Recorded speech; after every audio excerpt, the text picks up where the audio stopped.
The Holy War. Chapter 3.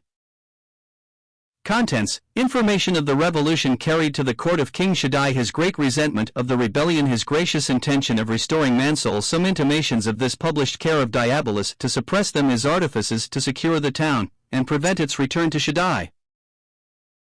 Now you may well think, that long before this time word, by some or other, could not but be carried to the good King Shaddai, how his MANSOUL in the continent of universe was lost, and that the runagate giant Diabolus, once one of his majesty's servants, had, in rebellion against the king, made sure thereof for himself. Yea, tidings were carried and brought to the king thereof, and that to a very circumstance. At first, how Diabolus came upon MANSOUL, they being a simple people, and innocent, with craft, subtlety, lies, and guile. Item, that he had treacherously slain the right noble and valiant captain, their captain Resistance, as he stood upon the gate, with the rest of the townsmen. Item, how my brave lord Innocent fell down dead with grief, some say, or with being poisoned with the stinking breath of one Ilpause, as say others, at the hearing of his just lord and rightful prince Shaddai so abused by the mouth of so filthy a Diabolian as that varlet Ilpause was. The messenger further told, that after this Ilpause had made a short oration to the townsmen in behalf of Diabolus, his master, the simple town, believing that what was said was true, with one consent did open ear gate, the chief gate of the corporation, and did let him, with his crew, into a possession of the famous town of MANSOUL. He further showed how Diabolus had served the Lord Mayor and Mr. Recorder, to wit, that he had put them from all place of power and trust. Item, he showed also that my Lord Wilbewild was turned a very rebel and renegade, and that so was one Mr. Mind, his clerk, and that they two did range and revel it all the town over, and teach the wicked ones their ways. He said, moreover, that this Wilbewild was put into great trust, and, particularly, that Diabolus had put into Wilbewild's hand all the strong places in MANSOUL, and that Mr. Affection was made my Lord Wilbewild's deputy in his most rebellious affairs. Yea, said the messenger, this monster, Lord Wilbewild, has openly disavowed his King Shaddai, and hath horribly given his faith and plighted his troth to Diabolus. Also, said the messenger, besides all this, the new king, or rather rebellious tyrant, over the once famous, but now perishing, town of MANSOUL, has set up a Lord Mayor and a Recorder of his own. For Mayor, he has set up one Mr. Lustings, and for Recorder, Mr. Forgetgood, two of the vilest of all the town of MANSOUL. This faithful messenger also proceeded, and told what a sort of new burgesses Diabolus had made, also that he had buoyled several strong forts, towers, and strongholds in MANSOUL. He told too, the which I had almost forgot, how Diabolus had put the town of MANSOUL into arms, the better to capacitate them on his behalf to make resistance against Shaddai their king, should he come to reduce them to their former obedience. Now this tidings teller did not deliver his relation of things in private, but in open court, the king and his son, high lords, chief captains, and nobles, being all there present to hear. But by that they had heard the whole of the story, it would have amazed one to have seen, had he been there to behold it, what sorrow and grief, and compunction of spirit, there was among all sorts, to think that famous MANSOUL was now taken. Only the king and his son foresaw all this long before, yea, and sufficiently provided for the relief of MANSOUL, though they told not everybody thereof. Yet, because they also would have a share in condoling of the misery of MANSOUL, therefore they also did, and that at a rate of the highest degree, bewail the losing of MANSOUL. The king said plainly, that it grieved him at his heart, and you may be sure that his son was not a whit behind him. Genesis 6 verses 5 and 6. Thus gave they conviction to all about them, that they had love and compassion for the famous town of MANSOUL. Well, when the king and his son were retired into the privy chamber, there they again consulted about what they had designed before, to wit, that as MANSOUL should in time be suffered to be lost, so as certainly it should be recovered again, recovered I say, in such a way as that both the king and his son would get themselves eternal fame and glory thereby. Wherefore after this consult, the son of Shaddai, a sweet and comely person, and one that had always great affection for those that were in affliction, but one that had mortal enmity in his heart against Diabolus, because he was designed for it, and because he sought his crown and dignity. This son of Shaddai, I say, having stricken hands with his father, and promised that he would be his servant to recover his MANSOUL again, stood by his resolution, nor would he repent of the same. Isaiah 49 verse 5, 1 Timothy 1 verse 15, Hebrews 13 verse 14. The purport of which agreement was this, to wit, that at a certain time prefixed by both, the king's son should take a journey into the country of universe, and there, in a way of justice and equity, by making of amends for the follies of MANSOUL, he should lay a foundation of her perfect deliverance from Diabolus, and from his tyranny. Moreover, Emmanuel resolved to make, at a time convenient, a war upon the giant Diabolus, even while he was possessed of the town of MANSOUL, and that he would fairly, by strength of hand, drive him out of his hold, his nest, and take it to himself, to be his habitation. This now being resolved upon, order was given to the Lord Chief Secretary, to draw up a fair record of what was determined, and to cause that it should be published in all the corners of the kingdom of universe. A short breviate of the contents thereof you may, if you please, take here as follows. Let all men know who are concerned, that the son of Shaddai, the great king, is engaged, by covenant to his father, to bring his mansoul to him again, and to put mansoul too, through the power of his matchless love, into a far better, and more happy condition than it was in before it was taken by Diabolus. These papers, therefore, were published in several places, to the no little molestation of the tyrant Diabolus, for now, thought he, I shall be molested, and my habitation will be taken from me. But when this matter, I mean this purpose of the king and his son, did at first take air at court, who can tell how the high lords, chief captains, and noble princes, that were there, were taken with the business? First, they whispered it one to another, and after that it began to ring out throughout the king's palace, all wondering at the glorious design that between the king and his son was on foot for the miserable town of MANSOUL.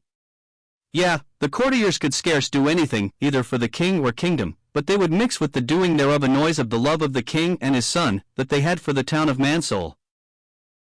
Nor could these lords, high captains, and princes be content to keep this news at court, before the records thereof were perfected, themselves came down and told it in universe. At last it came to the ears, as I said, of Diabolus, to his no little discontent. For you must think it would perplex him to hear of such a design against him. Well, but after a few casts in his mind, he concluded upon these 4 things. First, that this news, this good tidings, if possible, should be kept from the ears of the town of MANSOUL. For, said he, if they shall once come to the knowledge that Shaddai, their former king, and Emmanuel, his son, are contriving of good for the town of MANSOUL, what can be expected by me, but that MANSOUL will make a revolt from under my hand in government, and return again to him?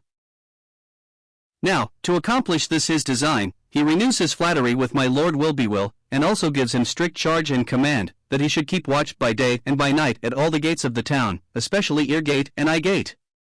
For I hear of a design, quoth he, a design to make us all traitors, and that MANSOUL must be reduced to its first bondage again. I hope they are but flying stories, quoth he. However, let no such news by any means be let into MANSOUL, lest the people be dejected thereat. I think, my lord, it can be no welcome news to you, I am sure it is none to me.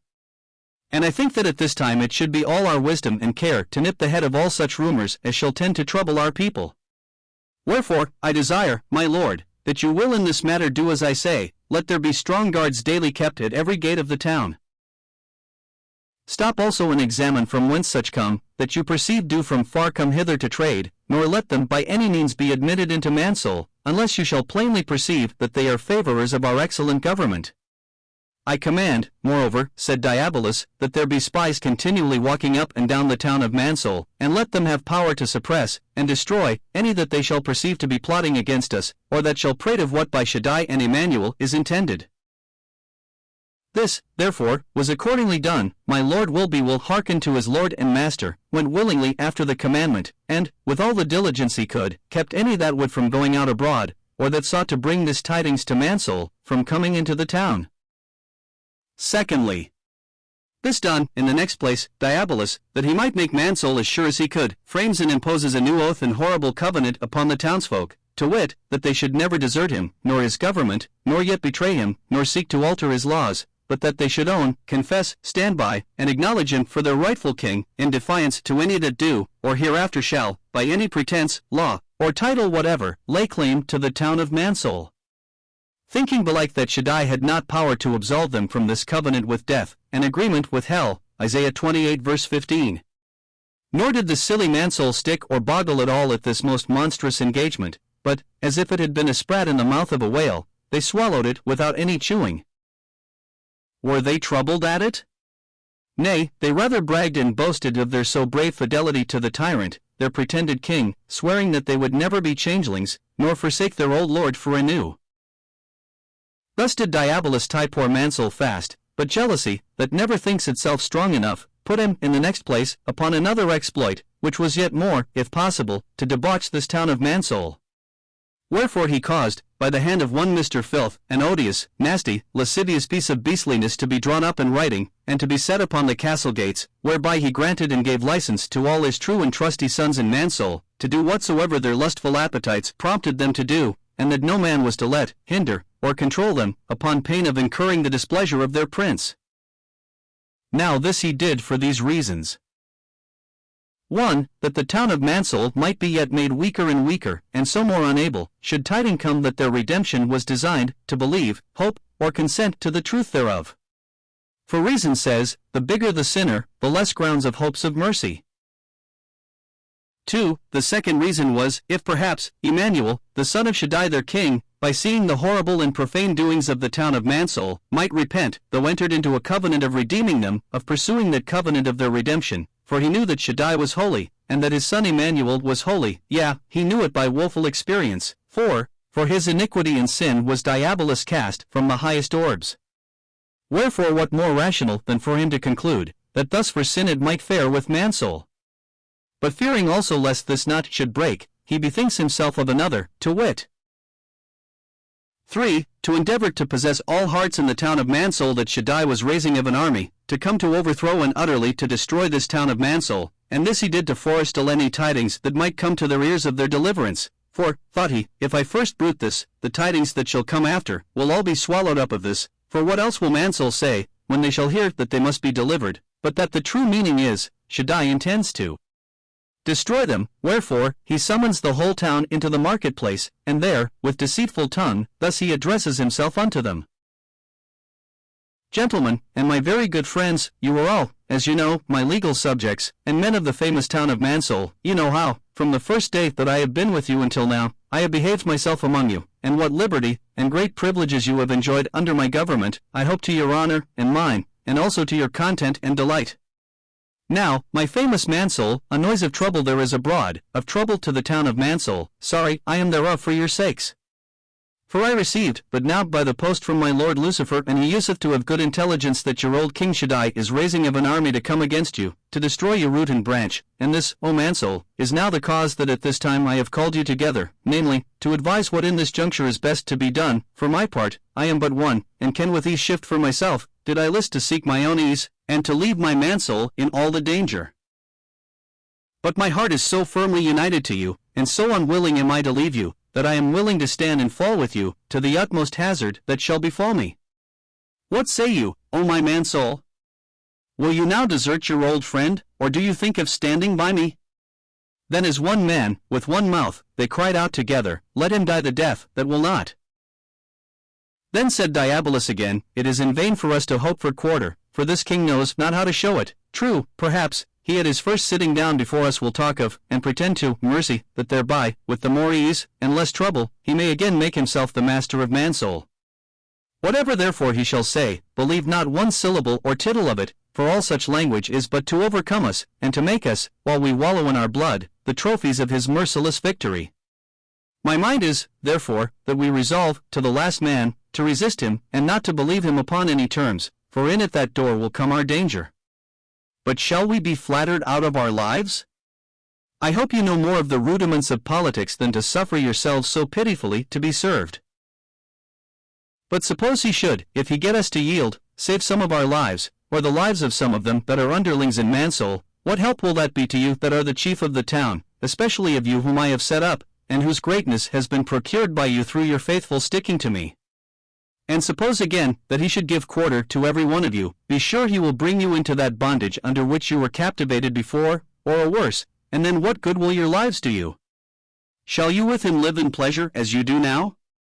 No, no, you must be bound by laws that will pinch you, and be made to do that which at present is hateful to you. I am for you, if you are for me, and it is better to die valiantly, than to live like pitiful slaves.